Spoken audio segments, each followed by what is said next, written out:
ബിസ്മില്ലാഹിർ റഹ്മാനിർ റഹീം. അല്ലാഹുമ്മ സ്വല്ലി അലാ സയ്യിദിന മുഹമ്മദിൻ വഅലാ ആലി സയ്യിദിന മുഹമ്മദ്.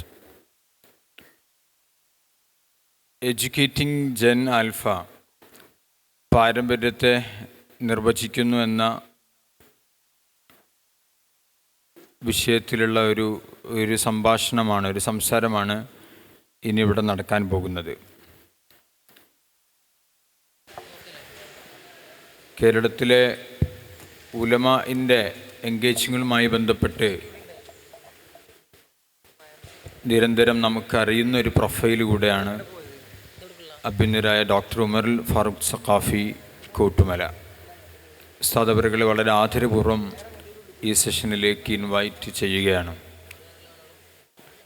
ഹാഫിസ് അദ്നി ജാമിയ മഅദിനിൽ നിന്ന് ഗ്രാജുവേഷൻ പൂർത്തീകരിച്ച് അസിം ഫ്രഞ്ച് യൂണിവേഴ്സിറ്റിയിൽ നിന്ന് PG കഴിഞ്ഞ് കശ്മീരിൽ വിവിധ സോഷ്യൽ ഇനീഷ്യേറ്റീവുകളുമായി ബന്ധപ്പെട്ട് പ്രവർത്തിച്ച് ഇത്തരം എൻഗേജ്മെൻറ്റുകളോട് നിരന്തരമായ തുടർച്ചകളുള്ള ഒരു വ്യക്തി കൂടിയാണ് ഹാഫിസ് അദ്നി. അവരെ വളരെ സ്നേഹപൂർവ്വം ഈ ചർച്ചയിലേക്ക്, സംഭാഷണത്തിലേക്ക് സ്വാഗതം ചെയ്ത് ഇതിൻ്റെ ഒരു ഇൻട്രഡക്ടറി പാർട്ട് നിർവഹിക്കുന്നതിന് വേണ്ടി ഹാഫിസ് അദ്നി ഇൻവൈറ്റ് ചെയ്യുന്നു. അസ്സലാമു അലൈക്കും വറഹ്മത്തുള്ളാഹി വബറകാതുഹു. സമാദരണീയരായ പണ്ഡിതന്മാരെ, സഹപാനലിസ്റ്റുകളെ, സഹൃദരായ ശ്രോതാക്കളെ, ഉസ്താദ് പറഞ്ഞ പോലെ നമ്മൾ ഇന്ന് ചർച്ച ചെയ്യുന്നത് ഒരു വിദ്യാഭ്യാസ സമ്പ്രദായം എന്ന നിലയ്ക്ക് ഇസ്ലാമിക് എഡ്യൂക്കേഷണൽ ട്രഡീഷൻ പുതിയ കാലത്തിൻ്റെ മാറ്റത്തിനും ആവശ്യങ്ങൾക്കും അനുസരിച്ച് ഒരു പരിഷ്കരണത്തിന് വിധേയപ്പെടേണ്ടതുണ്ടോ, അങ്ങനെ ഉണ്ടെങ്കിൽ അത് ഏത് രീതിയിലാണ് ഇത്യാദി ചോദ്യങ്ങളാണ് ഇവിടെ വിഷയീഭവിക്കുന്നത്. അതിന് കൂടുതൽ ആമുഖങ്ങളൊന്നുമില്ലാതെ വിഷയത്തിലേക്ക് കടക്കാനാണ് ആഗ്രഹിക്കുന്നത്. ഇപ്പോൾ ഞാനാവട്ടെ, വിനീതനാവട്ടെ, സഹപാനലിസ്റ്റുകളാവട്ടെ, കേൾക്കുന്ന ശ്രോതാക്കളിൽ ഭൂരിഭാഗവും ഈ ഒരു സിസ്റ്റത്തിൽ ഒരുപാട് വർഷക്കാലം പഠിതാക്കളായും അല്ലാതെയും എൻഗേജ് ചെയ്യുന്നവരാണ് എന്നുള്ള നിലയ്ക്ക് തന്നെയാണ് ഈ വിഷയത്തെ നോക്കിക്കാണുന്നതും ഈ വിഷയത്തിൽ ഇടപെടുന്നതും. അതുകൊണ്ട് തന്നെ ഇത്തരം ഒരു വേദിയിൽ ഇങ്ങനെ ഒരു വിഷയം ചർച്ച ചെയ്യുന്നതിൽ കുറേ കൂടെ ഒതൻറ്റിസിറ്റി നമ്മൾ പ്രതീക്ഷിക്കുന്നു. അപ്പോൾ ആദ്യമേ നമ്മളിപ്പോൾ ഒരു കാര്യം നമ്മൾ പറയുമ്പോൾ, ഇപ്പോൾ നമ്മുടെ വിഷയം ഇതാണ്, ഇങ്ങനെ പുതിയ കാലത്തിനനുസരിച്ച് ഇസ്ലാമിക വിദ്യാഭ്യാസ പാരമ്പര്യത്തെ പരിഷ്കരിക്കേണ്ടതുണ്ടോ. അപ്പോൾ ഇങ്ങനൊരു വിഷയത്തെ നമ്മൾ ചർച്ച ചെയ്യുമ്പോൾ അതുമായി ബന്ധപ്പെട്ട് ഞാൻ മറ്റു പാനലിസ്റ്റുകൾ, അതല്ലെങ്കിൽ ഓഡിയൻസ് ഷെയർ ചെയ്യുന്ന ചിന്തകളും അഭിപ്രായങ്ങളും ആർഗ്യുമെൻസും ഒക്കെ തന്നെ നമ്മുടെ ജഡ്ജ്മെൻറ്റ്സുകളാണ്, നമ്മുടെ ഹുക്കുമുകളാണ്. ഇസ്ലാമിക തത്വശാസ്ത്രത്തിലെയും കർമ്മശാസ്ത്രത്തിലെയും അടിസ്ഥാനപരമായ ഒരു പ്രിൻസിപ്പിളാണ് ഹുക്കുമു ശൈഇ ഫർഉ തസവ്വുരി മാഹിയത്തി. ഒരു കാര്യത്തെക്കുറിച്ച് നമ്മളുടെ ജഡ്ജ്മെൻറ്റുകളെല്ലാം ആ കാര്യത്തിൻ്റെ കോൺസെപ്ഷ്യൽ അണ്ടർസ്റ്റാൻഡിങ്ങിൽ നിന്നുള്ളതാണ്.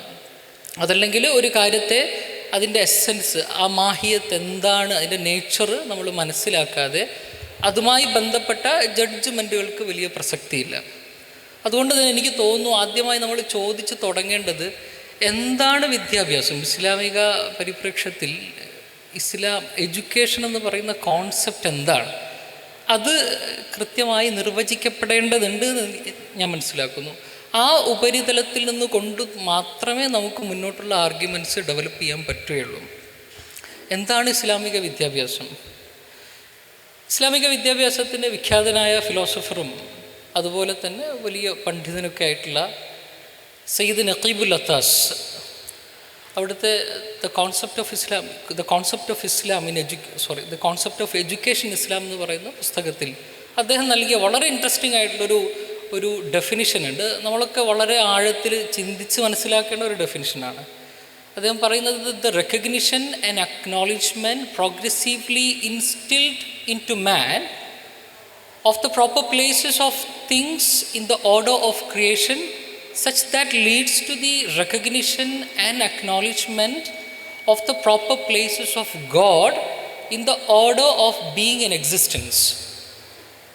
നമ്മുടെ സൃഷ്ടിജാലങ്ങളുടെ എല്ലാ കാര്യങ്ങളുടെയും വസ്തുക്കളുടെയും യഥാവിധി ഇപ്പം അദ്ദേഹം നിർവചിക്കുന്നത് ഓരോ ഈ പ്രപഞ്ചത്തിലെ എല്ലാ സൃഷ്ടിജാലങ്ങളുടെയും പ്രോപ്പർ പ്ലേസുകൾ, ഓരോന്നിൻ്റെയും യഥാസ്ഥാനത്തെ യഥാവിധി മനസ്സിലാക്കി അതിലൂടെ അതിനെ മനസ്സിലാക്കി അംഗീകരിച്ച് അതിലൂടെ സൃഷ്ടാവായ അള്ളാഹുവിൻ്റെ സ്ഥാനത്തെ, ഈ ഉണ്മയിലെയും എക്സിസ്റ്റൻസിലെയും അള്ളാഹുവിൻ്റെ സ്ഥാനത്തെ മനസ്സിലാക്കി അംഗീകരിക്കുക. ഇതാണ് എഡ്യൂക്കേഷൻ എന്ന് പറയുന്നത്.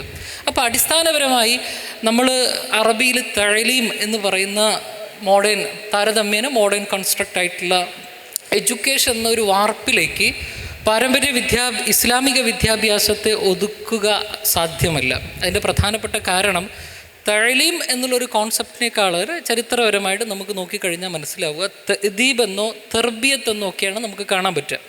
നഖീബുൽ അത്താസ് പറഞ്ഞ അടിസ്ഥാനത്തിൽ യഥാർത്ഥ ഇസ്ലാമിക വിദ്യാഭ്യാസം തഅദീബാണ്, അദബ് പഠിപ്പിക്കുക.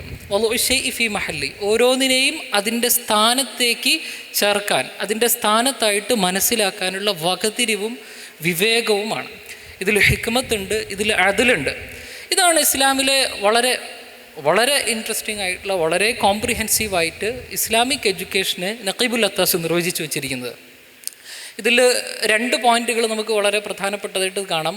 There is recognition and at the same time you have acknowledgement. നമ്മൾ തിരിച്ചറിയുക മാത്രമല്ല വേണ്ടത്, അതിനെ തഹ്ഖീഖ് ചെയ്യുക കൂടെ വേണം, റെക്കഗ്നൈസ് ചെയ്യുക കൂടെ വേണം. അഥവാ റെക്കഗ്നിഷൻ എന്ന് പറയുമ്പോൾ അത് അമലാണ്. തഹ്ഖീഖ് അഥവാ അക്നോളജ്മെൻ്റ് എന്ന് പറയുമ്പോൾ അത് അമലായിട്ട് വരും, മറ്റേത് ഇൽമായിട്ട് വരും. അപ്പോൾ ഇത് രണ്ടും കൂടെ വരുമ്പോഴാണ് വിദ്യാഭ്യാസം സാധ്യമാകുന്നുള്ളൂ ഇസ്ലാമിക പരിപ്രേക്ഷ്യത്തിൽ. ഈ ഒരു അടിസ്ഥാനത്തിൽ, ഈ ഒരു ഉപരിതലത്തിൽ നിന്നുകൊണ്ട് വേണം നമ്മൾ ബാക്കിയുള്ള ചോദ്യങ്ങളിലേക്ക് വരാൻ. ഇനി രണ്ടാമതായിട്ട് വളരെ പ്രധാനപ്പെട്ടൊരു കാര്യം, ഏത് രാജ്യത്തെയും ഏത് സ്റ്റേറ്റിലെയും വിദ്യാഭ്യാസത്തെ നമ്മൾ വിലയിരുത്തുമ്പോൾ എഡ്യൂക്കേഷണൽ ഡോക്യുമെൻറ്റ്സുകൾ നമ്മൾ പരിശോധിക്കുമ്പോൾ നമുക്ക് കാണാൻ പറ്റും ആ set of aims of education, ആ നാട്ടിൽ ആ വിദ്യാഭ്യാസ സിസ്റ്റം അത് കൊണ്ടുണ്ടാവേണ്ട സെറ്റ് ഓഫ് എയിംസ് നമുക്ക് കാണാൻ പറ്റും. അതുപോലെ ഇസ്ലാമിലെ വിദ്യാഭ്യാസത്തിൻ്റെ ലക്ഷ്യങ്ങൾ എന്താണ്? വളരെ പ്രൈമറി അതിൻ്റെ ലക്ഷ്യം എന്ന് പറയുന്നത് മഅരിഫത്തുല്ലാഹ്, അള്ളാഹുവിനെ തിരിച്ചറിയുക, അള്ളാഹുവിനെ അറിയുക എന്നുള്ളത് തന്നെയാണ്. നമുക്കറിയാലോ, വമാ ഖലഖ്തുൽ ജിന്ന വൽ ഇൻസ ഇല്ലാ ലിയഅ്ബുദൂൻ എന്ന ആയത്തിൻ്റെ തഫ്സീറിൽ ഇബ്നു കസീറിലും ഖുർത്തുബിയിലുമൊക്കെ മുഫസ്സിരീങ്ങൾ വിശദീകരിച്ചതായിട്ട് കാണാം. ഇല്ലാ ലിയഅരിഫൂൻ, അള്ളാഹുവിനെ അറിയാനല്ലാതെ, അള്ളാഹുവിനെ അറിയുക, മഅരിഫത്തുല്ലാഹിയാണ് ആത്യന്തികമായിട്ടുള്ള ലക്ഷ്യം. അതിന് സഹായകമാകുന്നതാണ് യഥാർത്ഥത്തിൽ തഅദീബ്, വിദ്യാഭ്യാസം. ഈ ഒരു കൺസ്ട്രക്റ്റിൽ നിന്നുകൊണ്ട് വേണം നമ്മൾ ഇസ്ലാമിക വിദ്യാഭ്യാസത്തെക്കുറിച്ച് സംസാരിക്കാൻ. ഇനി ഞാൻ എൻ്റെ ഭാഗം ചുരുക്കുകയാണ്. ഇതിൽ വളരെ പ്രധാനപ്പെട്ട രണ്ടാമത്തെ ഒരു ക്വസ്റ്റ്യൻ കൂടെ വരുന്നുണ്ട്. എന്താണ് ഇസ്ലാമിൻ്റെ എപ്പിസ്റ്റമോളജിക്കൽ ഫ്രെയിംവർക്ക്? ജ്ഞാനശാസ്ത്രപരമായ ഇസ്ലാമിൻ്റെ നിലപാട് എന്താണ്? ജ്ഞാനശാസ്ത്രം അതല്ലെങ്കിൽ എപ്പിസ്റ്റമോളജി എന്ന് പറഞ്ഞു കഴിഞ്ഞാൽ തിയറീസ് ഓഫ് നോളജിനെ, അറിവിനെ സംബന്ധിക്കുന്ന തിയറികൾ. അത് 4 ക്വസ്റ്റ്യൻസിലൂടെ നമുക്ക് സിമ്പിളായിട്ട് മനസ്സിലാക്കാൻ പറ്റും. What is the nature of knowledge? ഇസ്ലാമിൽ അറിവ് എന്ന് പറഞ്ഞാൽ എന്താണ്, അതിൻ്റെ നേച്ചർ എന്താണ്? രണ്ടാമത്തെ, what are the sources of knowledge? ഇസ്ലാമിൽ അറിവിൻ്റെ സോഴ്സുകളായിട്ട് ഘടിക്കപ്പെടുന്നത് എന്തൊക്കെയാണ്? അതുപോലെ തന്നെ മൂന്നാമത്തത്, what are the limits of knowledge? എന്താണ് അറിവിൻ്റെ പരിമിതികൾ? നാലാമത്തത്, how is the validation process and how is the validation criteria? What are the validation criteria? നമ്മൾ ഇസ്ലാമിൽ അറിവ്, ഒരു കാര്യത്തെ ഇൽമായിട്ട് ഗണിക്കണമെങ്കിൽ അതിൻ്റെ ക്രൈറ്റീരിയ എന്തൊക്കെയാണ്? ഈ 4 ക്വസ്റ്റ്യൻസിലേക്കും ആഴത്തിൽ കടക്കാനൊന്നും നമുക്ക് സമയമല്ല. പക്ഷേ ഇതിൻ്റെ ഒരു രത്ന ചുരുക്കം പറയുകയാണെങ്കിൽ, ഇസ്ലാം ഫോളോ ചെയ്യുന്നത് ട്രാൻസെൻഡൻറ്റ് നോളജാണ്. എന്ന് പറഞ്ഞാൽ നമ്മൾ വ്യക്തിനിഷ്ഠമല്ലാത്ത, വ്യക്തിയിൽ ഒതുങ്ങി നിൽക്കാതെ വ്യക്തിയിൽ നിന്ന് പുറത്തേക്ക് പോകുന്ന, മെറ്റാഫിസിക്കൽ ലോകത്തേക്ക് കടക്കുന്ന അറിവിൻ്റെ പ്രോജക്റ്റാണ്, നോളജ് പ്രോജക്റ്റാണ് ഇസ്ലാം മുന്നോട്ട് വയ്ക്കുന്നത്. അവിടെ മെറ്റാഫിസിക്കൽ ക്വസ്റ്റ്യൻസ്, എന്താണ് ആത്മാവ്, എന്താണ് ദൈവം, എന്താണ് ദൈവാസ്തിക്യം, എന്താണ് അള്ളാഹുവിൻ്റെ സിഫത്തുകൾ, എന്താണ് സ്വർഗം, മാലാഖമാർ ഇത്യാദി മെറ്റാഫിസിക്കൽ ക്വസ്റ്റ്യൻസിനെ ഇസ്ലാമിക എപ്പിസ്റ്റമോളജിക്കൽ പ്രോജക്റ്റ് അഡ്രസ്സ് ചെയ്യുന്നുണ്ട്. അതുകൊണ്ട് തന്നെ ഇസ്ലാമിൽ നോളജിൻ്റെ നേച്ചർ ട്രാൻസെൻഡൻറ്റ് ആണ്. അത് വ്യക്തിയിൽ കാണ്ട് പറയുന്ന പോലെ, ഇമ്മാനുവൽ കാണ്ട് പറഞ്ഞ പോലെ, അത് വ്യക്തിയിൽ നിക്ഷിപ്തമായതല്ല, വ്യക്തിയിൽ നിന്ന് പുറത്തേക്ക് കടക്കുന്നതാണ്. അങ്ങനെ ആകുമ്പോൾ മാത്രമേ മാരിഫത്തിന് പ്രസക്തിയുള്ളൂ, ദൈവജ്ഞാനത്തിന് പ്രസക്തിയുള്ളൂ. അപ്പോൾ ഇസ്ലാമിൻ്റെ അതുപോലെ തന്നെ ഹൈറാർക്കി വരുന്നുണ്ട്. എല്ലാവർക്കും എല്ലാം എപ്പോഴും അറിഞ്ഞ് പറയാൻ നമുക്ക് പറ്റൂല. എല്ലാ കാര്യത്തിലും എല്ലാവർക്കും തീർപ്പ് കൽപ്പിക്കാനുള്ള അവകാശമില്ല. There is A hierarchy. ഇവിടെ പെഡഗോജിക്കൽ ഇൻസ്റ്റിറ്റ്യൂഷൻസ് ഉണ്ട്, ഷുയൂഹ് ഉണ്ട്, അസാധ്യതയുണ്ട്. ഒരു ഷെയ്ഖിൻ്റെ അടുത്ത് നിന്ന് പഠിക്കുക എന്നുള്ളൊരു പ്രോസസ്സ് ഇവിടെ വരുന്നുണ്ട്. ആർക്കും എപ്പോഴും എവിടെ നിന്നും പണ്ഡിതനാവുക എന്നുള്ള മോഡേൺ കോൺസെപ്റ്റ് ഇവിടെ സാധ്യമല്ല. അപ്പോൾ ഈ ഒരു ട്രാൻസെൻഡൻറ്റ് നോളജ് എന്ന് പറയുന്ന ഒരു പ്രത്യേകത. അതുപോലെ നമ്മൾ ലിമിറ്റ്സ് കണക്കാക്കുന്നുണ്ട്. നമ്മൾ വിശ്വസിക്കുന്ന എല്ലാറ്റിനെക്കുറിച്ചും അറിയാൻ നമുക്ക് സാധിക്കൂല. റൂഹിനെക്കുറിച്ച് നമുക്ക് അറിയാൻ പറ്റൂല. റൂഹ് അള്ളാഹുവിൽ നിന്നുള്ളൊരു കാര്യമാണ്, നമുക്കത് അറിയാൻ ബുദ്ധിമുട്ടാണ്. അള്ളാഹുവിൻ്റെ അസ്തിത്വത്തെക്കുറിച്ച് നമുക്ക് ഒരുപാടൊന്നും ചിന്തിക്കാൻ നമുക്ക് പറ്റൂല. നമുക്കെല്ലാ ചോദ്യങ്ങളും ചോദിക്കാൻ പറ്റൂല. Certain limits. അപ്പോൾ ഇങ്ങനെയൊക്കെയുള്ള ഒരു നേച്ചർ ഓഫ് നോളജാണ് ഇസ്ലാമിലെ വിദ്യാഭ്യാസത്തിനുള്ളത് എന്ന് നമ്മൾ മനസ്സിലാക്കേണ്ടിയിരിക്കുന്നു. ഇനി നമ്മൾ ഇതിൻ്റെ രണ്ടാമത്തെ ഭാഗത്തേക്ക് വരുമ്പോൾ ഒരു പുതിയ കാലഘട്ടം നമുക്കറിയാം.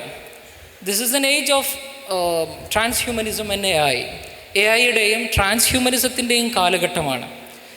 എ ഐ നമുക്കറിയാം, ആർട്ടിഫിഷ്യൽ ഇൻ്റലിജൻസ്, മനുഷ്യൻ്റെ കോഗ്നിഷൻ, അതുപോലെ മിമിക്ക് ചെയ്യാൻ പറ്റുന്ന ടെക്നോളജിയാണ് എ ഐയെ സംബന്ധിച്ചുള്ള ചർച്ചകളും എ ഐ ആസ്പദമാക്കിയുള്ള വികസന പദ്ധതികൾക്കും നയങ്ങൾക്കൊക്കെ രാജ്യങ്ങളെല്ലാം വലിയ രീതിയിൽ ആവേശം കാണിച്ചുകൊണ്ടിരിക്കുകയാണ്.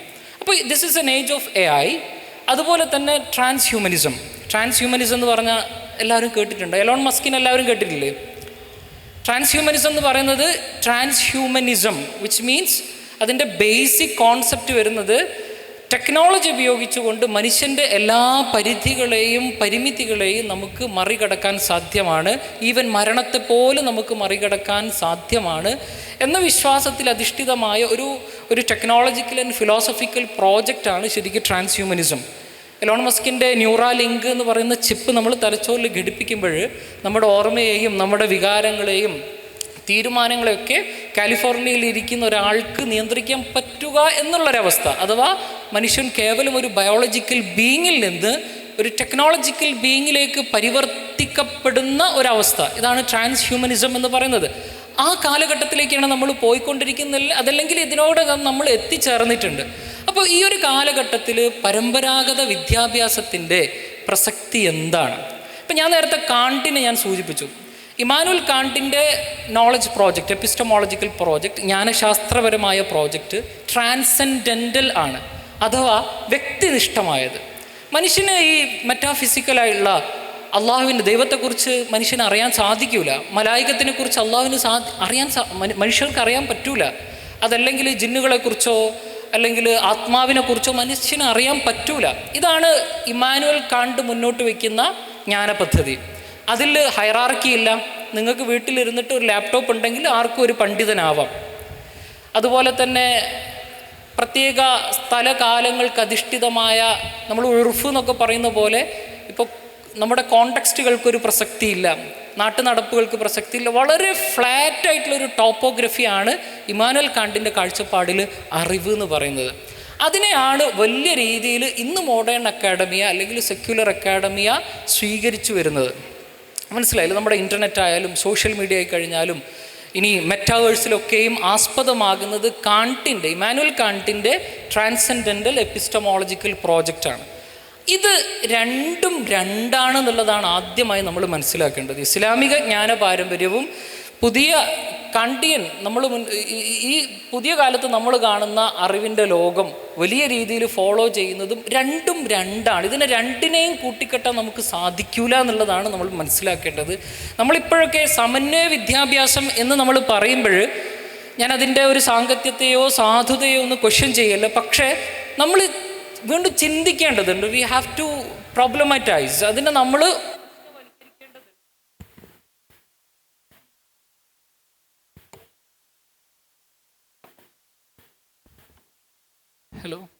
അപ്പോൾ അതിനെ നമ്മൾ പ്രശ്നവൽക്കരിക്കേണ്ടതുണ്ട്. അപ്പോൾ ഈ പറഞ്ഞ ട്രാൻസ്ഹ്യൂമനിസത്തിൻ്റെയും AI-യുടെയും കാലഘട്ടത്തിൽ ഇതിൻ്റെ ഏറ്റവും വലിയ പ്രത്യേകത എന്ന് പറഞ്ഞാൽ ഡിസോർഡറാണ്. നേരത്തെ നമ്മൾ നഖീബുൽ അത്താസിൻ്റെ ഡെഫിനിഷനിൽ തഅരീഫിൽ നമ്മൾ പറഞ്ഞിട്ടുണ്ട്, ഓരോന്നിൻ്റെയും യഥാവിധി അതിൻ്റെ യഥാസ്ഥാനം എന്താണെന്ന് മനസ്സിലാക്കാൻ സാധിക്കാം. അതിനെ മനസ്സിലാക്കുക മാത്രമല്ല അംഗീകരിക്കുക കൂടെ വേണം. അപ്പോൾ ഈ ഒരു കാലഘട്ടത്തിലേക്ക് വരുമ്പോൾ പ്രധാനമായി നമ്മൾ മനുഷ്യനെ കാണുന്നത് എങ്ങനെയാണ്, മനുഷ്യനെ നമ്മൾ അംഗീകരിക്കുന്നത് എങ്ങനെയാണ്. ഇപ്പോൾ ഈ മൈക്ക് ഇതിനൊരു ഹക്കുണ്ട് അല്ലേ, ഇതിനൊരു സ്ഥാനമുണ്ട്. ഇതുപയോഗിച്ചിട്ട് നമ്മൾ ക്യാൻറ്റീനിൽ കറി ഇളക്കാൻ നോക്കുമോ? ഇല്ലല്ലോ. അല്ലെങ്കിൽ ഇത് വെച്ചൊരാൾ എറിയാൻ ശ്രമിക്കുമോ? ഇല്ല. ഇത് നമ്മൾ സംസാരിക്കാൻ വേണ്ടിയിട്ട് ഉറക്കെ ആളുകൾ കേൾക്കാൻ വേണ്ടി നമ്മൾ ഉപയോഗിക്കുന്ന ഒരു ഒരു ഒരു ഒരു ഒരു ടൂളാണിത്. ഇതാണ് ഇതിൻ്റെ ഹക്ക്. അതുപോലെ പ്രപഞ്ചത്തിൽ ഓരോ സൃഷ്ടികൾക്കും അതിൻ്റെ ഹക്കുണ്ട്. ആ ഹക്കിൽ നിന്ന് മാറ്റുമ്പോഴാണ് ആ ക്രമം സംഭവിക്കുന്നത്.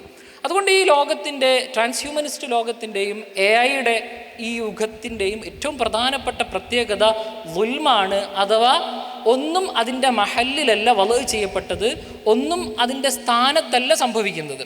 അപ്പോൾ ഈ ഡിസോർഡർ അത് ഏത് രീതിയിലും നമ്മളിപ്പോൾ നമ്മുടെ ക്രിയേറ്റിവിറ്റി എത്ര മനോഹരമായിട്ടാണ് ഇവിടെ ഈ ഒരു സദസ്സ് കൈകാര്യം ചെയ്തിരിക്കുന്നത് അല്ലെങ്കിൽ സംഘടിപ്പിച്ചിരിക്കുന്നത്. ഇത് നമ്മുടെ ക്രിയേറ്റിവിറ്റിയാണ്. അത് നേരെ റോബോട്ടിനെ ഏൽപ്പിക്കുമ്പോൾ അതല്ല നമുക്ക് ചെയ്യാനുള്ളൊരു അസൈൻമെൻറ്റ് അത് നേരെ ChatGPTക്ക് കൊടുക്കുമ്പോൾ നമ്മുടെ കോഗ്നീഷനെ നമ്മൾ ChatGPTക്ക് ഔട്ട്സോഴ്സ് ചെയ്യുക ചെയ്യുന്നത്. അപ്പോൾ മനുഷ്യനെ ചിന്തിക്കാൻ അള്ളാഹു താല കഴിവ് നൽകിയിട്ടുണ്ട്, അള്ളാഹു ക്രിയേറ്റിവിറ്റി നൽകിയിട്ടുണ്ട്. അത് നമ്മളൊരു പുറത്തൊരു ഏജൻസിക്ക് ഔട്ട്സോഴ്സ് ചെയ്യുക എന്നുള്ളത് അത് ഗൈരി മഹല്ലിഹി, അതല്ലാത്ത സ്ഥാനത്തേക്ക് വെക്കുന്ന പരിപാടിയാണ്. അപ്പോൾ ഈ യുഗത്തിൻ്റെ ഏറ്റവും വലിയ ശാപം ഡിസോർഡറാണ്. ഇവിടെയാണ് പാരമ്പര്യ ഇസ്ലാമിൻ്റെ വിദ്യാഭ്യാസ രീതി പ്രസക്തമാവുന്നത്. ഫി മഹല്ലിഹി എന്ന അടിസ്ഥാന തത്വത്തിലാണ്. ഓരോന്നും യഥാവിധി അതിൻ്റെ സ്ഥാനത്തായിട്ട് മനസ്സിലാക്കി അതിനെ അംഗീകരിച്ച് അതിലൂടെ ഖാലിഖായ അള്ളാഹുവിലേക്ക് എത്തുക എന്നുള്ളതാണ് ഇസ്ലാമിൻ്റെ വിദ്യാഭ്യാസ രീതിയുടെ കാതൽ. മറ്റു വിദ്യാഭ്യാസ രീതികളിൽ നിന്ന് മറ്റു വിദ്യാഭ്യാസങ്ങൾ കൂടെ ഉൾക്കൊള്ളുന്ന ജിൻസിൽ നിന്ന് ഇതിനെ വേർതിരിക്കുന്ന ഫസ്ല് ഈ മാരിഫത്തുല്ലാഹി ആണ്. അതുകൊണ്ട് തന്നെ ഇത് രണ്ടും കൂട്ടിക്കെട്ടാൻ പറ്റൂല. വേറൊരു കാര്യം കൂടെ കൂട്ടിച്ചേർത്ത് എൻ്റെ ഈ ഭാഗം ഞാൻ അവസാനിപ്പിക്കുകയാണ്. നമ്മൾക്കറിയാം ഇതിൻ്റെ ബൈ പ്രോഡക്റ്റ് ആയിട്ട് ട്രാൻസ്ഹ്യൂമനിസത്തിൻ്റെയും AI-യുടെയൊക്കെ ബൈ പ്രോഡക്റ്റ് ആയിട്ട് ഇവിടെ ആക്സിലറേറ്റ് ചെയ്യപ്പെടുന്ന കുറേ ഫിലോസഫിക്കൽ ഐഡിയാസ് ഉണ്ട്. അതിലൊന്നാണ് നിഹിലിസം.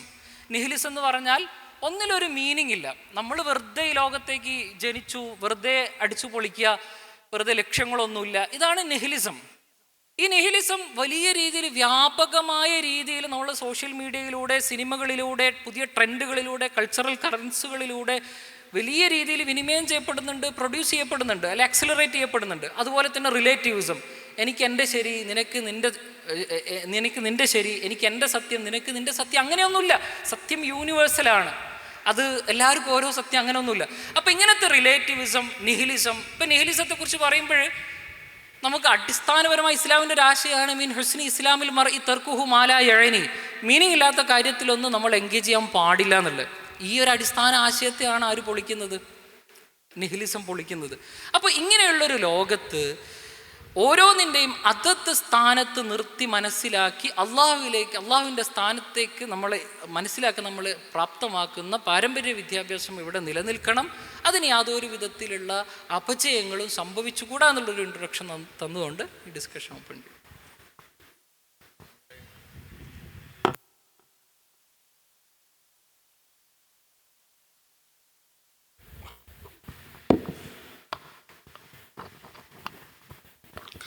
നമ്മൾ ഉസ്താദിൻ്റെ സംസാരത്തിൽ സത്യത്തെ അറിയുക എന്നൊരു വലിയൊരു ഡിനോമിനേഷനിലേക്കാണ് നമ്മൾ പ്രപ്പോസ് ചെയ്തത്. അപ്പോൾ അതിൽ നമ്മുടെ മനുഷ്യൻ്റെ രണ്ട് ഫാക്കൽറ്റികൾ, റാഷണൽ ഫാക്കൽറ്റിയും ഇമോഷണൽ ഫാക്കൽറ്റിയും,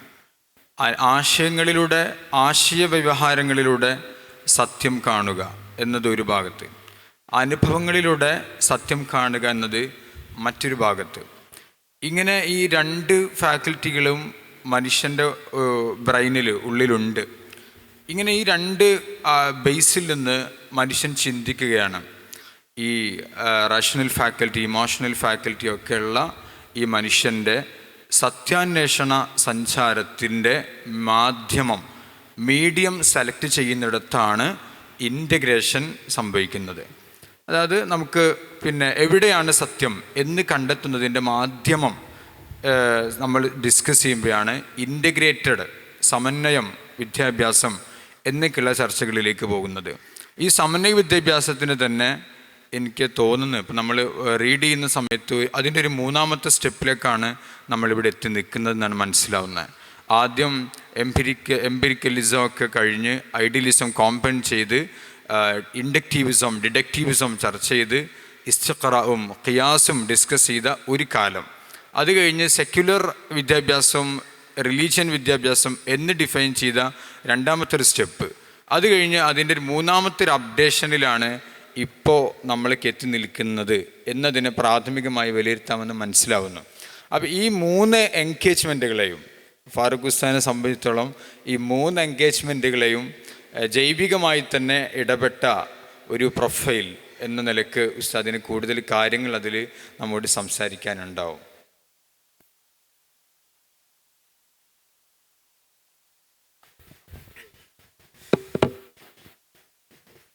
ബിസ്മില്ലാഹിർ റഹ്മാനിർ റഹീം. അൽഹംദുലില്ലാഹി റബ്ബിൽ ആലമീൻ. വസ്സലാത്തു വസ്സലാമു അലാ സയ്യിദിൽ അംബിയാഇ വൽ മുർസലീൻ വഅലാ ആലിഹി വസ്വഹ്ബിഹി അജ്മഈൻ. അമ്മാ ബഅദ്.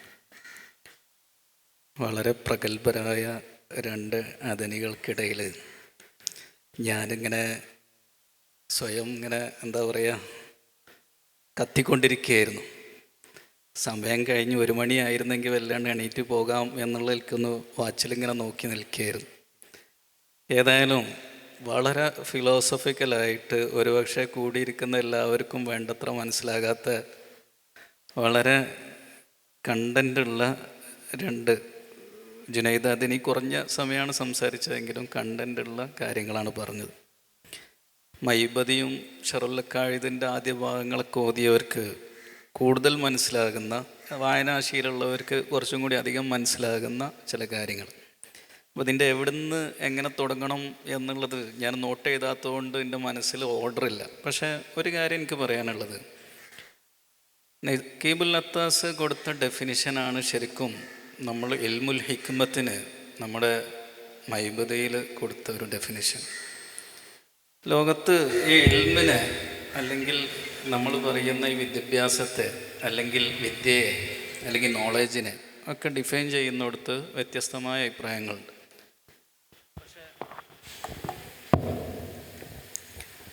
അതിനെ വളരെ ഫിലോസഫിക്കലായിട്ട് കണ്ടിട്ട് ഫിലോസഫിയാണ് നോളജ് എന്ന് പറയുന്ന തലത്തിലേക്കാണ് കാര്യങ്ങളുടെ ഒരു പോക്ക്. അതുകൊണ്ടാണ് ലോകം എല്ലാത്തിനും കോഴ്സുകളെ തരംതിരിച്ചു. PhD ലെവലിൽ, റിസർച്ച് ലെവലിൽ, ഗവേഷണ ലെവലിൽ വരുമ്പോൾ വെറും ഡോക്ടർ ഓഫ് ഫിലോസഫി എന്നുള്ള ഒറ്റ പേരിൽ നിർത്തിയത് എന്തുകൊണ്ടാണെന്ന് ചോദിച്ചാൽ, എല്ലാം ഫിലോസഫിയിലേക്ക്, ഉമ്മുൽ ഫുനൂൻ, എല്ലാം ഫിലോസഫിയിലേക്ക് എത്തി. വിജ്ഞാനം എന്ന് പറഞ്ഞാൽ അതാണ് എന്ന് പറഞ്ഞു. പക്ഷേ ഇസ്ലാം അതിൽ നിന്ന് അല്പം എന്നുള്ളത് പദപ്രയോഗം മാത്രമാണ്. ഇസ്ലാം അതിൻ്റെ ഒരു ലക്ഷ്യമായിട്ട് മാരിഫത്തുല്ലാഹിയെ കണ്ടു. അപ്പോൾ ഏത് സംഗതിയും ലോകത്ത് നമ്മൾ ജീവിക്കുന്നത് തന്നെ, വിജ്ഞാനം അഭ്യസിക്കുന്നത് എന്നല്ല, ജീവിക്കുന്നത് തന്നെ അള്ളാഹുവിനെ ചിന്തിച്ചും അതിനെ മനസ്സിലാക്കിയിട്ടും മുന്നോട്ട് പോകുന്ന ഒരു സിസ്റ്റമാണ് ഇസ്ലാം ഇൻട്രൊഡ്യൂസ് ചെയ്തത്. അപ്പോൾ പറഞ്ഞു വന്നത്, ഇങ്ങനത്തെ ഒരു ഡെഫിനിഷൻ നിലനിൽക്കുന്നുണ്ട്. ഇൽമു എന്ന് പറഞ്ഞാൽ തന്നെ അത് മാരിഫത്തുല്ലാഹിയാണ്, അതിൻ്റെ അപ്പുറത്തേക്കുള്ളതിനൊന്നും ഇൽമു എന്ന് പറയുക തന്നെ ഇല്ല എന്ന് പറഞ്ഞവരുണ്ട്. ഇൽമു എന്ന് പറഞ്ഞാൽ അനുഭവത്തിലൂടെ കിട്ടുന്നതാണ്. നമ്മൾ ശറത്തദീപിൻ്റെ തുടക്കത്തിൽ ഇൽമിൻ്റെ ഡെഫിനിഷന് പഠിച്ചത് വേറെയാണല്ലോ. മിർക്കാത്ത് മന്തിക്കിൽ പഠിക്കുന്ന ഇൽമ് അത് മറ്റൊരു തരത്തിലാണ്. ഇങ്ങനെ ഇൽമിന് വ്യത്യസ്ത ഡെഫിനിഷനുകൾ പറഞ്ഞവരുണ്ട്. അതിൽ ഏറ്റവും പ്രധാനപ്പെട്ടൊരു ഡെഫിനിഷനാണ് നമുക്ക് ടെക്സ്റ്റിൽ നിന്നും കോണ്ടെക്സ്റ്റിൽ നിന്നും കിട്ടുന്ന ഒരു ഡിഡക്ഷൻ എന്ന് വേണമെങ്കിൽ പറയാം. ഡിഡക്ഷൻ എന്നൊക്കെ പറഞ്ഞാൽ ചെറിയ കുട്ടികൾ പേടിക്കേണ്ട, അതിൽ നിന്ന് രണ്ടിൽ നിന്നും കിട്ടുന്ന ആകത്തുക എന്ന് വേണമെങ്കിൽ പറയാം. ടെക്സ്റ്റ് എന്ന് പറഞ്ഞാൽ എന്താ? നമ്മളുടെ ഈ എഴുതി വെക്കപ്പെട്ട സാധനങ്ങൾ. കോണ്ടെക്സ്റ്റ് എന്ന് പറഞ്ഞാൽ ചര്യകളിൽ നിന്നും നമ്മളുടെ സാഹചര്യങ്ങളിൽ നിന്നും. ഇപ്പോൾ ഖുർആൻ ടെക്സ്റ്റാണ്, പക്ഷേ ഹദീസോ അത് കോണ്ടെക്സ്റ്റാണ്. അതാണ് നേരത്തെ പറഞ്ഞത് താലീമ് തഅദീബ് എന്നുള്ളത്. നബി സല്ലല്ലാഹു അലൈഹി വസല്ലമ തങ്ങൾ എന്ത് പഠിപ്പിച്ചു? തഅദീബാണ്, സുന്നത്താണ്, ചര്യയാണ്, കോണ്ടെക്സ്റ്റാണത്. ഖുർആൻ എന്താണ് ചെയ്തത്? അത് ടെക്സ്റ്റാണ്. അപ്പോൾ ഈ ടെക്സ്റ്റും കോണ്ടെക്സ്റ്റും കൂട്ടിയ ആ സാധനത്തെ, അതിൽ നിന്നാണ് യഥാർത്ഥത്തിൽ ഇൽമു എന്നുള്ളത്. ദിൽ ഫുഖറാ ഇല്ലദീന ഉഹ്സിറു ഫീ സബീലില്ലാ ലാ യസ്തതിഊന ളർബൻ ഫിൽ അർളി യഹ്സബുഹുമുൽ ജാഹിലു അഗ്നിയാ മിന തഅഫഫ്. സുഫത്തിൻ്റെ അഹ്ലുകാരെ കുറിച്ച് ഖുർആൻ പറഞ്ഞത് അങ്ങനെ. അവരുടെ പ്രത്യേകത എന്താ? അവർ ഇതുപോലത്തെ മണിമാളികയിൽ അന്തിയുറങ്ങി ടെക്സ്റ്റിൻ്റെ മുന്നിൽ കുത്തിയിരുന്ന് പഠിച്ചുണ്ടാക്കി. അവർ വളരെ വലിയ ഫിലോസഫേഴ്സും വളരെ വലിയ PhD-കാരങ്ങനൊന്നുമല്ല. അബൂ ഹുറൈറ റളിയല്ലാഹു ഹദീസിൽ നിങ്ങൾ കാണാം, വിശന്നൊട്ടിയിട്ട് അബൂബക്കർ സിദ്ദീഖ് റളിയല്ലാഹു അൻഹുവിനോട് സലാം പറഞ്ഞു, സലാം മടക്കി സുഗല്ലേറിന് പോയി. ഉമർ റളിയല്ലാഹുവിനോടും സലാം പറഞ്ഞു, സലാം മടക്കി സുഗല്ലേന്ന് പോയി. അവസാനം നബിതങ്ങളെ കണ്ടു, നബിതങ്ങൾ ഭക്ഷണം കൊടുത്തു എന്നൊക്കെയുള്ള ഹദീസുണ്ട്. ഇതൊരു കോണ്ടെക്സ്റ്റാണ്.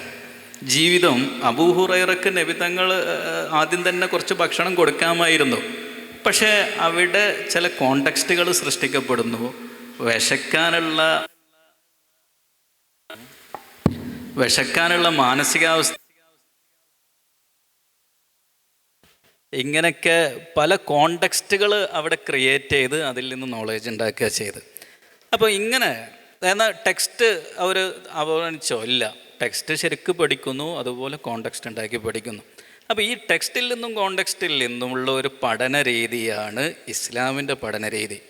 നമുക്ക് വേണമെങ്കിൽ 1000 കമ്പ്യൂട്ടർ വെച്ച് അതിൽ നിന്നെല്ലാം ഡിറ്റക്റ്റ് ചെയ്ത് നമ്മളുടെ ഹൃദയത്തിലേക്ക് ചിപ്പോ അതിൻ്റെ അപ്പുറമുള്ള ടെക്നോളജിയെ വെച്ച് കയറ്റിവിട്ട് ഒരു റോബോട്ടിനേക്കാളും വലിയൊരു പ്രതിപാദനനായിട്ട് ഇവിടെ ഇരുന്നാൽ അതിന് നോളേജ് എന്ന് പറയില്ല. ലോകത്തുള്ള ഏത് മെഷീനുകൾക്കും അടുത്ത ഭാവിയിൽ സാധ്യമാകുന്ന ഒരു സാധനമാണത്.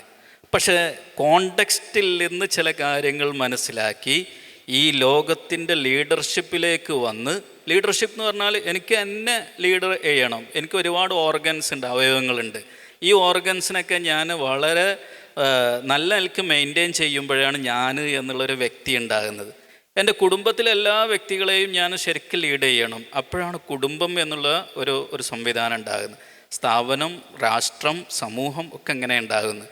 അപ്പോൾ ഈ ഒരു ലീഡർഷിപ്പിലേക്ക്, വ്യക്തിപരമായ ലീഡർഷിപ്പിൽ നിന്ന് സമൂഹത്തെ അല്ലെങ്കിൽ ലോകത്തെ രാഷ്ട്രങ്ങളെ ലീഡ് ചെയ്ത് എല്ലാവരെയും ആത്യന്തിക സത്യത്തിലേക്ക് എത്തിക്കുന്ന ഒരു ലീഡർഷിപ്പിലേക്ക് എത്തിക്കുക എന്നതുള്ളതാണ് ഇസ്ലാമിക നോളേജിൻ്റെ ഒരുപാട് ലക്ഷ്യങ്ങളിൽ ഒരു ലക്ഷ്യം. ഞാൻ ഇങ്ങോട്ട് ഒരു കണക്ഷൻ എന്നുള്ളതിലേക്ക് പറയുകയാണ്.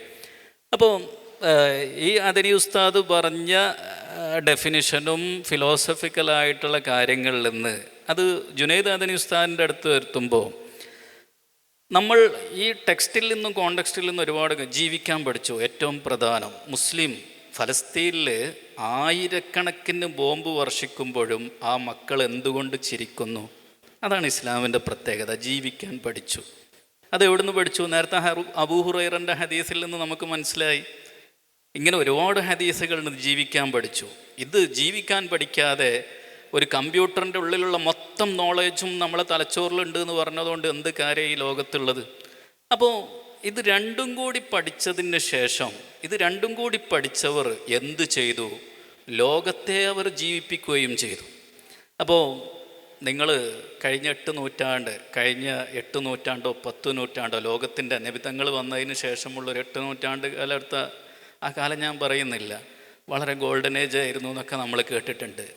അത് എന്തുകൊണ്ടാണ് അവർ ചെയ്തത്? ലോകത്തിന് ജീവിക്കണം, അവർക്ക് കമ്മ്യൂണിക്കേഷൻ ഗ്യാപ്പുകൾ ഇല്ലാതാവണം, സഞ്ചരിക്കാൻ കഴിയണം, അവർക്ക് ചികിത്സ വേണം. അപ്പോൾ ലോകത്തിന് ജീവിക്കാൻ, ഞാൻ ജീവിച്ചാൽ മാത്രം പോരാ, ലോകത്തിന് ജീവിക്കാനുള്ള സംവിധാനങ്ങൾ അവരൊരുക്കി. അതോടൊപ്പം തന്നെ അവരുടെ പരലോക ജീവിതത്തെ സംശുദ്ധമാക്കാനുള്ള സംവിധാനങ്ങളും ചെയ്തു. ഇതായിരുന്നു നമ്മളെ നോളജ് പ്രോസസ്സിൻ്റെ ആദ്യത്തെ ഒരു ഘട്ടം എന്ന് പറയുന്നത്. നേരത്തെ പറഞ്ഞല്ലോ.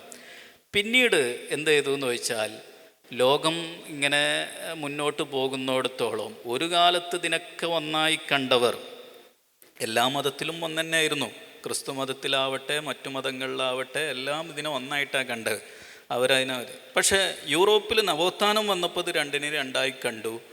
ഇസ്ലാമിലും ചിലരെങ്കിലും അങ്ങനെ രണ്ടായി കണ്ടു. ലോകത്തിന് ജീവിതം പഠിപ്പിക്കുന്ന ശാസ്ത്രവും മറ്റു കാര്യങ്ങളൊക്കെ അതിൻ്റെ വഴിയിലും, മനുഷ്യനെ ആത്മീയപരമായിട്ട് പുരോഗമിപ്പിക്കുന്ന കാര്യങ്ങൾ അതിൻ്റെ വഴിയിലൂടെ മുന്നോട്ട് പോവുക എന്നുള്ളൊരു കൺസെപ്റ്റ്, ഒരാശയം വളർന്നു വന്നപ്പോൾ അതിനെ തടയിടുന്ന രൂപത്തിലാണ് യഥാർത്ഥത്തിൽ കേരളത്തിലും കേരളത്തിൻ്റെ മറ്റു പുറത്ത് പല സ്ഥലങ്ങളിലും കണ്ടുവരുന്ന ഈ ഇൻ്റഗ്രേഷൻ സിസ്റ്റം വന്നത്. ഇതെല്ലാം ആത്യന്തികമായിട്ട് ഒന്ന് തന്നെയാണ്.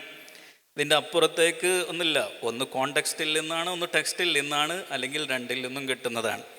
അപ്പോൾ അത്തരം ഒരു സംവിധാനം ലോകത്ത് എക്കാലവും നിലവിൽ വന്നിട്ടുണ്ട്. ഇപ്പോൾ ഞാൻ മനസ്സിലാക്കുന്നത്, നമ്മൾ ഈ ചർച്ച തുടങ്ങിയ സമയത്തുള്ള ലോകമല്ല ഈ ചർച്ച അവസാനിക്കുമ്പോൾ. ലോകം എത്രയോ മാറിയിട്ടുണ്ട്. നമ്മൾ ഈ കുറച്ച് ആളുകളല്ലല്ലോ ലോകം. ലോകത്ത് പലയിടത്തും എന്തെല്ലോ സംഭവിച്ചു പോയി. പക്ഷേ നമ്മളുടെ എഡ്യൂക്കേഷൻ സിസ്റ്റത്തിനോ അല്ലെങ്കിൽ നമ്മളുടെ സംവിധാനങ്ങൾക്കൊക്കെ എന്തെങ്കിലും മാറ്റം വന്നോ? അതാണ് ഈ ചർച്ചയുടെ ഒരു മർമ്മപ്രധാനം എന്നാണ് ഞാൻ മനസ്സിലാക്കുന്നത്. ആ അർത്ഥത്തിൽ നമ്മൾ ചിന്തിച്ചാൽ, നബി സല്ലല്ലാഹു അലൈഹി വസല്ലം തങ്ങൾ മക്കയിൽ പ്രബോധനം നടത്തി. ഒരു പ്രത്യേകമായൊരു സിസ്റ്റമായിരുന്നു. മദീനയിൽ വന്നപ്പോൾ വേറെ സിസ്റ്റമാണ്. പരിശുദ്ധ ഖുർആൻ തന്നെ നമ്മൾ മക്കിയും മദനിയുമുള്ള ആയത്ത് എടുത്തു നോക്കിയാൽ ആ സിസ്റ്റം നമുക്ക് മനസ്സിലാവും. മദനിയായ ആയത്തുകൾ അഹ്കാമുകൾ, ഹുക്കുമുകൾ, ജഡ്ജ്മെൻറ്റുകളാണ്. മക്കിയായ ആയത്തുകളൊക്കെ വിശ്വാസപരമായ കാര്യങ്ങളാണ് അഡ്രസ്സ് ചെയ്തത്. എന്ന് മാത്രമല്ല വേറെ ഒരുപാട് കാര്യങ്ങളുണ്ട്. ഖുലഫാഉർ റാഷിദീങ്ങൾ വിദ്യാഭ്യാസ സിസ്റ്റത്തെ പരിഷ്കരിച്ചു, അമവി ഖലീഫമാർ പരിഷ്കരിച്ചു, അബ്ബാസിയ ഖലീഫമാർ പരിഷ്കരിച്ചു. അപ്പോഴേക്കും ഗസാലി ഇമാമും ഇങ്ങനെ നൂറുകണക്കിന് മഹാന്മാർ നിരന്നു നിന്ന് ഇങ്ങനെ ലോകം സഞ്ചരിക്കുന്നിടത്തോളം വിദ്യാഭ്യാസ സിസ്റ്റത്തെ നേരത്തെ പറഞ്ഞ ബേസിൽ നിന്നുകൊണ്ട് പരിഷ്കരിക്കുന്ന ഒരു രീതിയാണ് വന്നുകൊണ്ടിരിക്കുന്നത്. ഇന്നും നമ്മളെ വിഷയം ഇപ്പോൾ ആൽഫ ജെൻ എന്നൊക്കെയാണല്ലോ അല്ലേ. ഈ നിങ്ങളിൽ പലരും ഈ ആൽഫ ജനറേഷനാണെന്ന് പറഞ്ഞാൽ ഈ ടെക്നോളജിയൊക്കെ അത്രയും ഭയങ്കര വികാസം പ്രാപിച്ച ഒരു ജനതയിൽ ജീവിച്ച മനുഷ്യർ, അല്ലെങ്കിൽ ജനിച്ച മനുഷ്യർ. അപ്പം ഇന്നും നമ്മളിങ്ങനെ വികസിച്ചു കൊണ്ടിരിക്കുകയാണ്. ആ വികാസം എന്ന് പറയുന്നത് നിമിഷ നേരങ്ങൾക്കുള്ളിൽ സംഭവിക്കുന്നതാണ്. ആ നിമിഷ നേരങ്ങൾക്കുള്ളിൽ സംഭവിക്കുന്ന എല്ലാ വികാസങ്ങളെയും ഉൾക്കൊള്ളുന്ന ഒരു എഡ്യൂക്കേഷൻ ഫ്രെയിമാണ് നമ്മുടെ പണ്ഡിതന്മാരും ഇസ്ലാമും എല്ലാവരും സജസ്റ്റ് ചെയ്യുന്നത്. അപ്പോൾ ഇത്രയാണ് ഒരു ആമുഖം എന്നുള്ള എനിക്ക് പറയാനുള്ളത്. ഇനി ഉസ്താദുമാർ പറയുന്നതിനനുസരിച്ച് നമുക്ക് ബാക്കി സംസാരിക്കാം.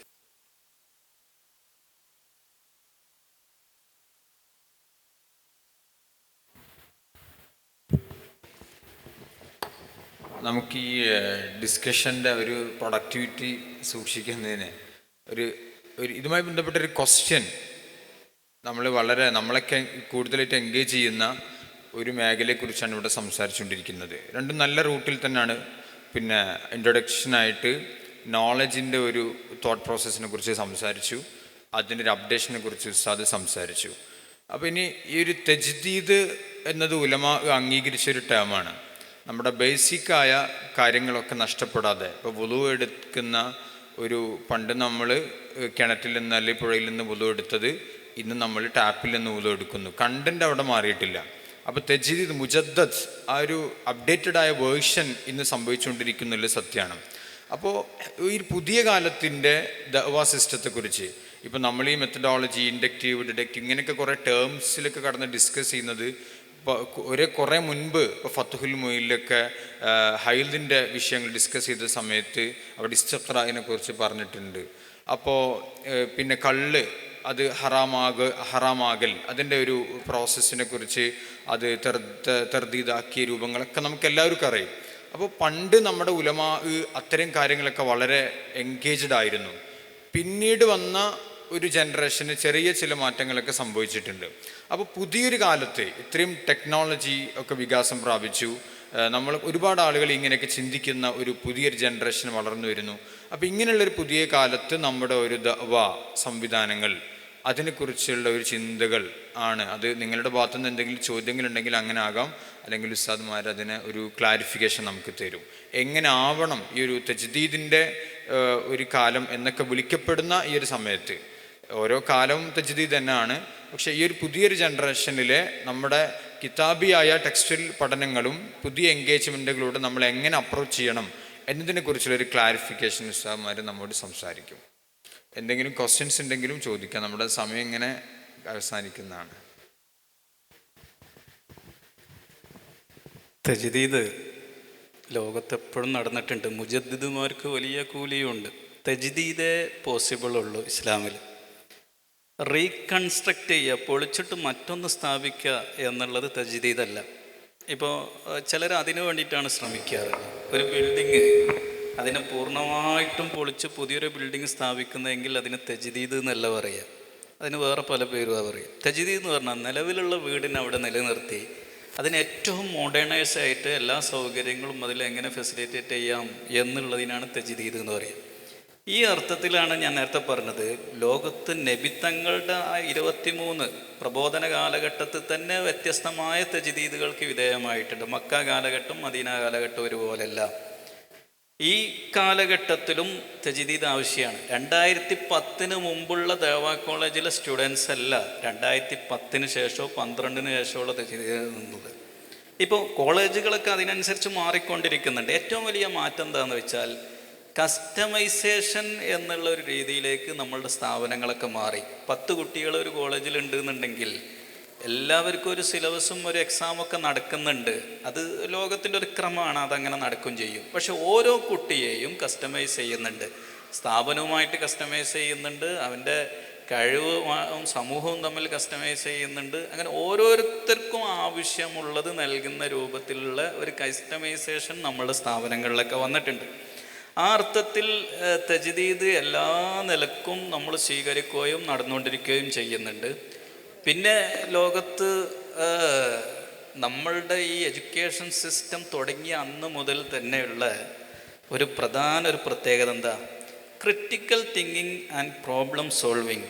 ഈ 2 പദപ്രയോഗങ്ങളെ ലോകം എത്ര പുരോഗമിച്ചാലും അതിനെ മായ്ച്ചു കളയാൻ കഴിയില്ല. Critical thinking and problem solving, ഇതാണ് ലോകത്തിൻ്റെ അടിസ്ഥാന വിദ്യാഭ്യാസത്തിൻ്റെ ഒരു മർമ്മം എന്ന് പറയുന്നത്.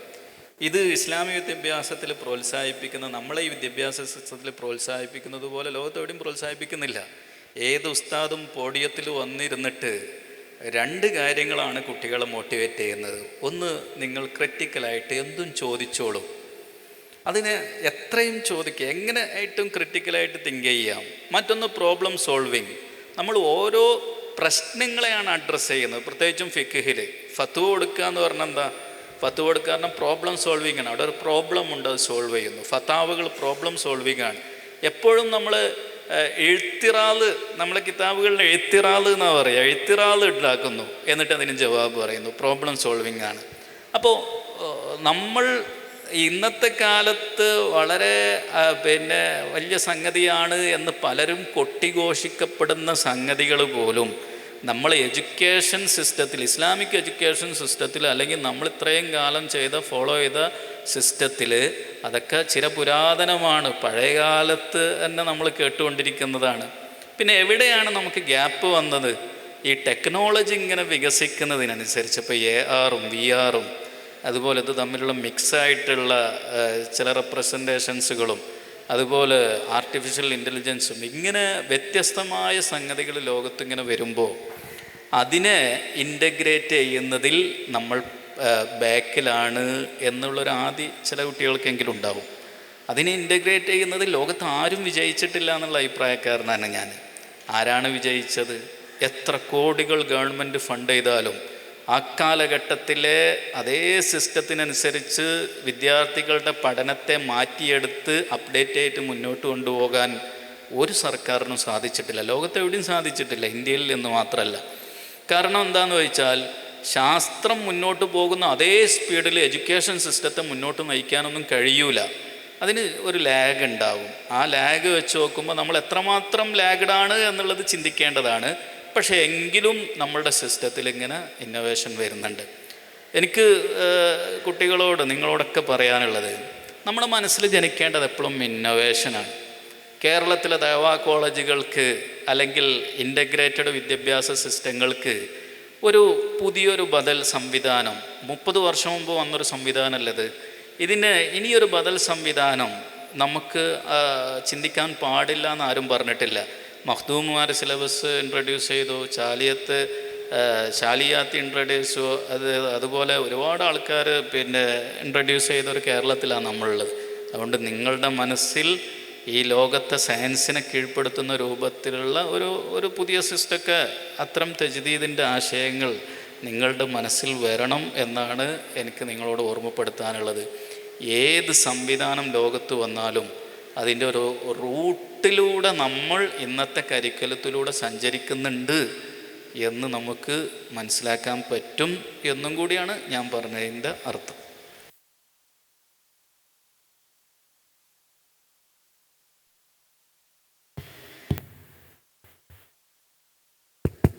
അസ്സലാമു അലൈക്കും. ഇപ്പം പണ്ട് കാലത്തെ സിസ്റ്റമായിരുന്നു പള്ളി ദർസ് സിസ്റ്റം. അപ്പം അതിൽ നിന്ന് മാറിക്കൊണ്ട് ദഅവ കോളേജ് സിസ്റ്റങ്ങളായി. അപ്പം പിന്നീട് ഇപ്പോൾ ഉള്ള കാലഘട്ടത്തിൽ ഓൺലൈൻ മുത്തവൽ സംവിധാനങ്ങൾക്ക് നമുക്ക് കാണാൻ സാധിക്കുന്നുണ്ട്. അപ്പം ChatGPTയുടെയും അതുപോലെ തന്നെ AI കാലഘട്ടമായതുകൊണ്ട് തന്നെ ഭാവിയിൽ ഉസ്താദുമാർക്ക് പകരം ഈ AI സംവിധാനം ടൂളുകൾ വെക്കുകയാണെങ്കിൽ, മാത്രമല്ല ഇന്ന് കൊമേഴ്സിലെ മാനേജ്മെൻറ്റിൽ പോലും GDSS അതായത് ഗ്രൂപ്പ് ഡിസിഷൻ സപ്പോർട്ടിംഗ് സിസ്റ്റം പോലത്തെ സംവിധാനങ്ങൾ നമ്മൾ ക്രിട്ടിക്കലായി ചിന്തിക്കേണ്ട കാലഘട്ടത്തിൽ പോലും AI സംവിധാനം വരുന്നുണ്ട്. അപ്പോൾ ഈ ഒരു കാലഘട്ടത്തിൽ ഭാവിയിലെ ദഅവ കോളേജുകളുടെയും അതുപോലെ തന്നെ പള്ളി ദർസുകൾക്ക് മാറിയിട്ട് ദഅവ കോളേജുകളായി നിരവധി ദഅവ കോളേജ് കാണുന്നുണ്ട്. അപ്പോൾ അതിൻ്റെയൊക്കെ സ്കോപ്പ്, ഉസ്താദുമാരുടെ സ്കോപ്പ് എന്താണ്? അപ്പോൾ ഈ പഴയകാല സിസ്റ്റത്തെ മാറ്റി എഴുതുമോ? ഉസ്താദുമാരുടെ സ്കോപ്പ് വർദ്ധിക്കുക. കാരണം എന്താ വെച്ചാൽ, നിങ്ങൾക്ക് AI ഉപയോഗിക്കണം എന്നുണ്ടെങ്കിൽ നിങ്ങൾക്ക് ചില ബേസിക് സാധനങ്ങൾ നിങ്ങൾ പഠിക്കേണ്ടതുണ്ട്. പ്ലസ് AI തരുന്ന റിസൾട്ടിനെ വളരെ കൃത്യമായിട്ട് അനലൈസ് ചെയ്യാനും ഇവാലുവേറ്റ് ചെയ്യാനും നിങ്ങൾ വളരേണ്ടതുണ്ട്. നമുക്ക് AI തരുന്ന ഈ കണ്ടൻറ്റൊക്കെ വളരെ വലിയ കണ്ടൻറ്റായി തോന്നുന്നതുകൊണ്ടാണ് നമ്മളോടാണ് AI സംവദിക്കുന്നത്. ഒരു പക്ഷേ നമ്മളെക്കാളിലും വളരെ ഹൈ പ്രൊഫൈലായിട്ടുള്ള എഡ്യൂക്കേറ്റഡ് ആയിട്ടുള്ള ഒരാളോട് AI സംവദിക്കുമ്പോൾ അതിനനുസരിച്ചിട്ടുള്ള ഔട്ട്പുട്ടായിരിക്കും AI കൊടുക്കുക. ഏത് ഔട്ട്പുട്ട് തന്നാലും ആ ഔട്ട്പുട്ട് ആത്യന്തിക സത്യമാണ് എന്ന് ലോകത്ത് ഒരാളും ഇതുവരെ പറഞ്ഞിട്ടില്ല, ഇനി അത് പറയില്ല. ഏത് AIൻ്റെയും അടുത്ത ഡിസ്ക്ലൈമർ അതാണ്, ഇത് ആത്യന്തിക സത്യമല്ല, നിങ്ങൾ ഇവാലുവേറ്റ് ചെയ്യണം, അനലൈസ് ചെയ്യണം. അത് മനുഷ്യ ബുദ്ധിയിലല്ലാത്ത ഏത് ബുദ്ധിയിൽ വരുന്ന ആശയങ്ങളെയും അങ്ങനെ ഒരു ആമുഖത്തോടെ അഡ്രസ്സ് ചെയ്യാനേ ഇപ്പോൾ കഴിയുന്നുള്ളൂ. ഇനിയുള്ള ലോകത്ത് എങ്ങനെയാണെന്ന് നമുക്കറിയില്ല. അതുകൊണ്ട് ഇൻപുട്ട് കൊടുക്കാനും ഔട്ട്പുട്ടിനെ ഈവാലുവേറ്റ് ചെയ്യാനും അനലൈസ് ചെയ്യാനുള്ള ഒരു ശക്തി നമ്മളിൽ എവിടെ നിന്നുണ്ടാകും? അതും AI നമുക്ക് തരുമില്ല. അത് ഭൗതിക വിദ്യാഭ്യാസമാണെങ്കിലും മതവിദ്യാഭ്യാസമാണെങ്കിലും ഇൻ്റഗ്രേറ്റഡ് വിദ്യാഭ്യാസമാണെങ്കിലും ഇത്തരം അധ്യാപകരിൽ നിന്നും മറ്റു ഒരുപാട് സാഹചര്യങ്ങളിൽ നിന്നും സന്ദർഭങ്ങളിൽ നിന്നും നേടിയെടുത്തേ പറ്റൂ. എങ്കിൽ AI പറ്റേ ഒഴിവാക്കാൻ പാടുണ്ടോ? ഇല്ല. 100% AI ഉപയോഗിച്ചിട്ട് തന്നെയാണ് നമ്മൾ പഠിക്കേണ്ടത്. നമ്മൾ കമ്പ്യൂട്ടറുകൾ വന്നപ്പോൾ കമ്പ്യൂട്ടറിനെ എങ്ങനെയാണ് ഉപയോഗപ്പെടുത്തിയത്? ഗൂഗിൾ വന്നപ്പോൾ ഗൂഗിളിനെ എങ്ങനെയാണ് ഉപയോഗപ്പെടുത്തിയത്? ഇൻ്റർനെറ്റ് വന്നപ്പോൾ അതിനെങ്ങനെയാണ് ഉപയോഗപ്പെടുത്തിയത്? പുതിയ സംവിധാനങ്ങളൊക്കെ ലോകത്ത് വന്നപ്പോൾ എങ്ങനെയാണ് ഉപയോഗപ്പെടുത്തിയത്? ആത്യന്തിക സത്യം അതിൽ നിന്ന് കിട്ടുന്നതല്ല. തലമുറകളിലായിട്ട് ഇവിടെ എൻ്റെ ഇൽമിനെ പഠിപ്പിച്ചത് നബി സല്ലല്ലാഹു അലൈഹി വസല്ലം തങ്ങളാണ്. നബി തങ്ങൾ സ്വഹാബത്തിന് പഠിപ്പിച്ചു, അവരടുത്ത തലമുറക്ക് പഠിപ്പിച്ചു. ആത്യന്തികമായ സത്യത്തോട് ഇങ്ങനെ ഉരസി നോക്കിയിട്ട് ആ സത്യവും ഇവിടുന്ന് കിട്ടിയ ഇൻഫർമേഷൻ നോളേജ് അല്ലല്ലോ, ഇവിടുന്ന് കിട്ടിയ ഇൻഫർമേഷനും ഇവിടുന്ന് കിട്ടിയ നോളേജും അത് തമ്മിൽ കമ്പയർ ചെയ്തിട്ട് നോളേജിന് ചില ബലങ്ങൾ ഉണ്ടാക്കാം, അല്ലെങ്കിൽ കുറച്ച് അപ്ഡേഷൻസ് ഉണ്ടാക്കാം, അല്ലെങ്കിൽ അതിൻ്റെ റുത്തുബ ദറജ അതിൻ്റെ ഡിഗ്രി വർദ്ധിപ്പിക്കാം എന്നുള്ളതിലപ്പുറം ഇത് ഒന്നുമല്ല. അപ്പോൾ AI ടൂൾസുകളെല്ലാം പഠിക്കണം, എല്ലാം ഉപയോഗിക്കണം, അതിനെ പരമാവധി ഉപയോഗപ്പെടുത്തണം. പക്ഷേ അതെല്ലാം ഒരു കണ്ണാടിയിലേക്ക് ഇങ്ങനെ പ്രതിബിംബങ്ങളായി ചേർത്തിട്ട് ആ കണ്ണാടിയിൽ നിന്ന് വരുന്ന ആ ലൈറ്റാണ് ആത്യന്തികമായ നോളേജ് എന്ന് മനസ്സിലാക്കുക. അതാണ് നമ്മെ നയിക്കേണ്ടത്. ബാക്കിയുള്ളതൊക്കെ നമ്മളുടെ ഇൻപുട്ടുകളാണ്, നമുക്ക് ഇങ്ങനെ ഉണ്ടാകുന്ന ശക്തി സ്രോതസ്സുകളാണ്.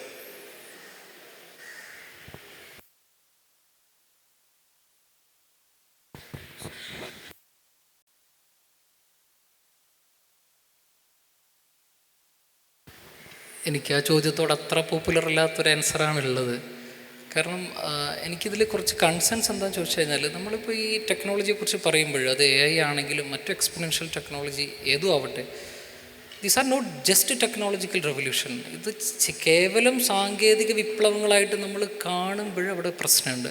These are not just technological revolutions, but they are epistemological revolutions too. ഇതിൻ്റെയൊക്കെ പിന്നിൽ നമ്മളിപ്പോൾ ഈ ഫിലോസഫി എന്ന് പറയുമ്പോൾ ഇപ്പോൾ ഇതൊക്കെ ഐഡിയാസാണ്, ഇതൊക്കെയും ഐഡിയാസാണ്. ഇത് കേവലം നമ്മളിപ്പോൾ ഒരു ടെക്നോളജി കേവലം അതിനെ ഇൻസ്ട്രുമെൻ്റൽ പെർസ്പെക്റ്റീവിൽ മാത്രം കാണുമ്പോൾ നമുക്ക് ചില എന്താ പറയുക അതേക്കുറിച്ചുള്ള ചില സ്ഖലിതങ്ങൾ സംഭവിക്കാൻ സാധ്യതയുണ്ടെന്ന് ഞാൻ മനസ്സിലാക്കുന്നു. ഈ AI ടെക്നോളജി വരുമ്പോൾ അതിന് ശേഷം അതോടുകൂടെ അല്ലെങ്കിൽ അതിനാധാരമാകുന്ന ഒരു ഐഡിയ കൂടെ ഈ ലോകത്തുണ്ട്. ഒരു എപ്പിസ്റ്റമോളജിക്കൽ റെവല്യൂഷൻ അതിൽ സംഭവിക്കുന്നുണ്ട്. ഞാൻ നേരത്തെ ട്രാൻസ്ഹ്യൂമനിസം പറഞ്ഞു. ട്രാൻസ്ഹ്യൂമനിസം ഒരു ഫിലോസഫിക്കൽ റെവല്യൂഷനാണ്. അത് ടെക്നോളജിക്കൽ റെവല്യൂഷനായിട്ട് മാത്രമേ നമ്മൾ കാണുന്നുള്ളൂ. അപ്പോൾ ഇത് നമ്മൾ ഇസ്ലാമിൻ്റെ ഒരു നേരത്തെ പറഞ്ഞ ഒരു ഉസ്താദ് എന്ന് പറയുമ്പോൾ, ഞാൻ നേരത്തെ പറഞ്ഞു ഇസ്ലാമിലെ ഉസ്താദും ഒരു ഓൺലൈൻ ക്ലാസ്സിൽ നമ്മളിപ്പോൾ അങ്ങനെ ഒരു ബിരുദദാനം കൊടുക്കുമ്പോഴും അതല്ലാതെ നേരിട്ട് പഠിക്കുമ്പോഴും നമ്മളതിൽ കാര്യമായ വ്യത്യാസങ്ങളുണ്ട്. എപ്പിസ്റ്റമോളജിക്കൽ ജ്ഞാനശാസ്ത്രപരമായ വ്യത്യാസങ്ങളുണ്ട് എന്ന് തന്നെയാണ് ഞാൻ വിശ്വസിക്കുന്നത്. കാരണം ബെൽ ഹൂക്സ് എന്ന് പറഞ്ഞിട്ടുള്ള വളരെ ഒരു ക്രിട്ടിക്കൽ ട്രഡീഷനിൽ വരുന്നൊരു റൈറ്ററുണ്ട്. അപ്പോൾ അവർ പറഞ്ഞൊരു സാധനമുണ്ട്, even the smell of the teacher matters.